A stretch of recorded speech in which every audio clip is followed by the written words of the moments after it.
each player 6 resource cards and 2 helper cards. The helper cards are the ones with the bunnies. Do you want to do that?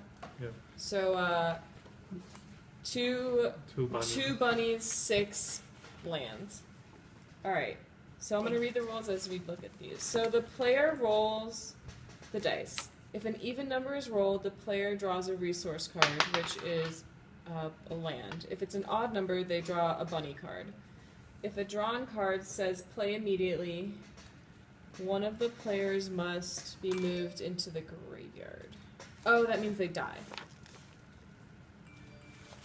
That's a nice way of saying you died. Just move to the graveyard.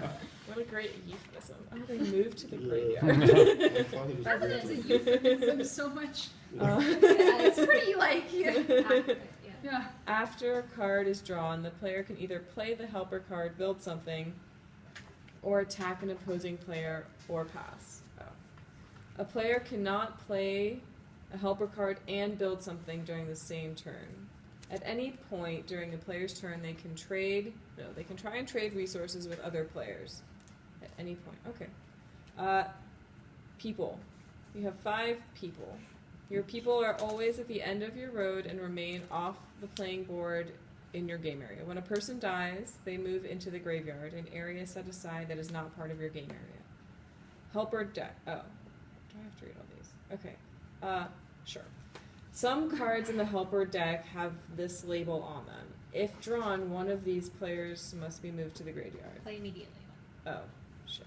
These are the types of cards. Yeah, great. So there's a play immediately card, which means you die. If it's a weapon, then you can play it against someone who's not protected by a city or settlement. This person duels. Great. And then if they roll a higher dice, then they live. And then if they roll a lower dice, then they die. Then there's revival card. Any card with a bunny on it. This player can revive one of their people with this card. If a player chooses to play this card on their turn, I assume, on their turn, they will not be able to roll the dice, draw a card, or build anything. Okay, so you bring some of the... Yeah, one person. Dollars can be spent to purchase resource cards. The cost of a resource card is $5. If the player uses dollars to buy a resource card, they can choose any resource they want rather than drawing from a pile. Oh, they can search through the deck. Jesus. This is how it is. This is why I hate rules. Can you make a YouTube video of this for me?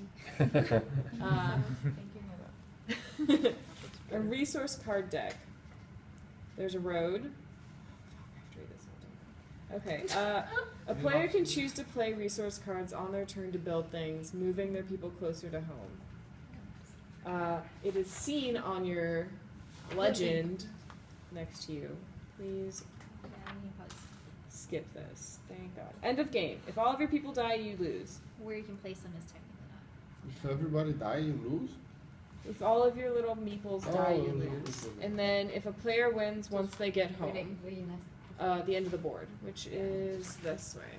And remember, the boats can only go on blue, and then the other ones can go on the other ones. Yeah. That The makes non-blue. sense. The Yeah. boat can only You get to correct me because I'm not reading this. But they look good. Look